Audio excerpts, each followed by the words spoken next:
Once a poor woman from India had a son. His name was Ravi. She worked hard making bread for rich families. They paid her with a little grain, and she and Ravi lived on it. But she never had any money to buy nice things. One morning, she had some grain to sell in the market.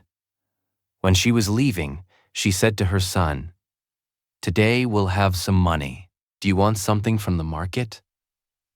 Ravi knew that they had very little money, and usually he never asked for anything.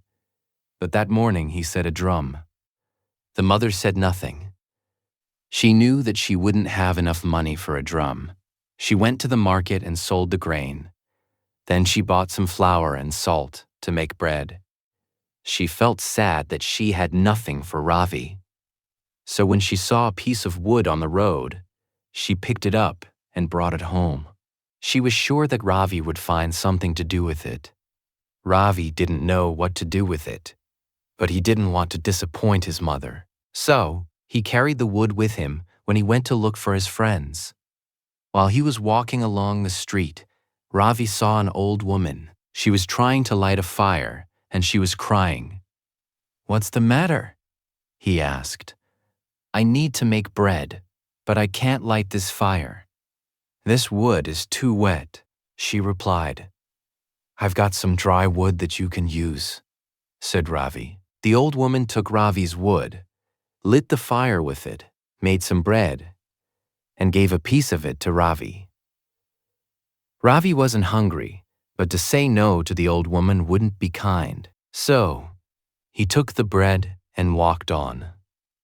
A little later, he came to a young woman by the road with a child in her arms. The child was crying loudly. The young woman's face was tired and sad.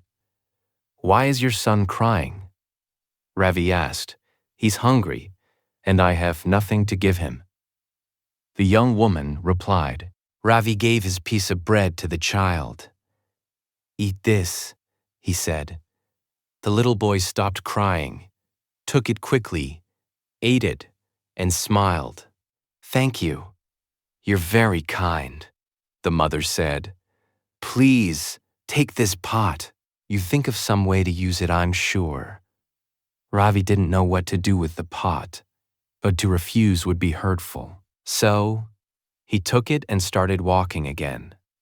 A little while later, he came to the river where he saw a man and his wife. They were standing next to some clothes and a pot which lay in pieces on the ground.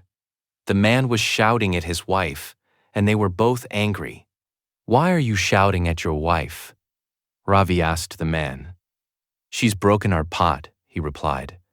"I dropped it. It was a mistake," said the wife, crying.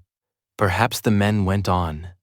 "But people pay us to wash their clothes, and now we don't have anything to boil water in." Ravi said, "Look, I don't need my pot. Please take that." The man and his wife were very happy with their new pot. The man took off his coat. "You've been very kind. I want to thank you. Please take this coat." It was a fine coat, but it was too big for Ravi. He didn't know what to do, but he didn't want to disappoint the men. So he took the coat and went on walking along by the river. After a short time, he came to a bridge where he saw something strange. A man was sitting on a horse wearing only trousers. He was shivering. "What happened?" Ravi asked. "I was coming to the city on my horse. Some thieves were waiting on their road. They took everything: my money, shirt, hat, and coat, even my shoes." "Please take my coat," said the boy. The men took it. "You're very kind," he said. "How can I pay you for what you've done?" "I don't need paying," Ravi replied. "I'm happy to help you." "Well," said the man, "you've done a very kind thing. So, I want to give you my horse." Ravi and his mother didn't have enough food for a horse at home, but he couldn't say no to the men. So he took the horse and went across the bridge to the other side of the river. There he saw some people going to a wedding. A. Bridegroom, his family, and some musicians. They were wearing beautiful clothes, but they were sitting sadly under a tree. "Why are you all so sad?" Ravi asked them. The bridegroom's father said, "We need a horse for the bridegroom. The man with the horse hasn't come, and the bridegroom can't arrive on foot because everyone will laugh at him. It's late now and everybody's waiting for us. Please take my horse," said Ravi. "Are you sure?" said the bridegroom. "Yes," said Ravi. "I don't want it." So the bridegroom took the horse. "You're very kind. Now we can go to the wedding. But how can I thank you?" Ravi looked at one of the musicians. "Well, perhaps you can give me the drum that your musician is carrying." The bridegroom gave some money to the musician, and he took the drum from him and turned to Ravi.